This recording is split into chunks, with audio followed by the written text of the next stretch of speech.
Kuskus, balungos sa babae. Maraming nagtatanong sa babae kung ano daw ang pinaglalagay niya sa kanyang pagmumukha. Yung babae na yan, marami yang siyang pinaglalagay na arte sa kanyang pagmumukha. Pero huwag kayong maniniwala dyan sa babaeng yan na palagi siyang gumagamit sa ganyan ha. Kayang babaeng yan, tanghali na yan siya magising. Siyempre, dahil tanghali na magising ang babae, kay tamad man, ay hindi na yan siya makapaghilamos. Sa gabi naman sa sobrang puyat niya dahil tamad nga, hindi na yan siya maghihilamos minsan. Hindi, minsan madalas nga, kay tamad nga. Sasabihin ko rin pala sa inyo, yung babaeng yan, hindi yan siya magpuko sa isang produkto lang. Kay bakit? Pati ang produkto magsasawa sa kanya.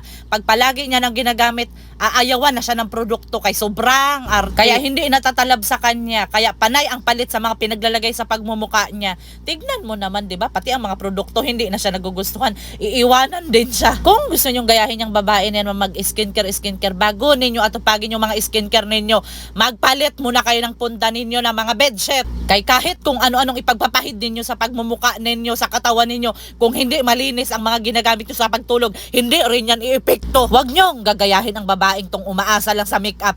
Kay kulang sa bitamina, puyat palagi, walang sustansya ang kinakain.